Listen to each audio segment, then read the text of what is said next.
Крымчане при Украине могли только мечтать о таких зарплатах, как сейчас, заявил Сергей Аксенов. По словам главы российской администрации Крыма, рост зарплат работников бюджетной сферы в этом году составил 157%.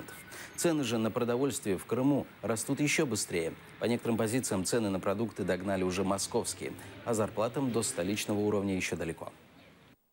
Здесь такие низкие зарплаты. Я приехал с Калининграда сюда, и здесь вообще кошмар. Здесь вообще работать нет смысла. 8 тысяч, 10, 12, 14 тысяч.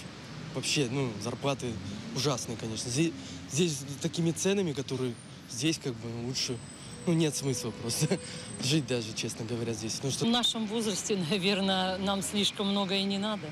Единственное, что, конечно, в отпуск ездить я никуда не могу. Ну, а безбедно прожить можно. Если я в Украине получала 1000 гривен, то в переводе на российские деньги это где-то около 4000. Сейчас у меня пенсия 11 200 рублей.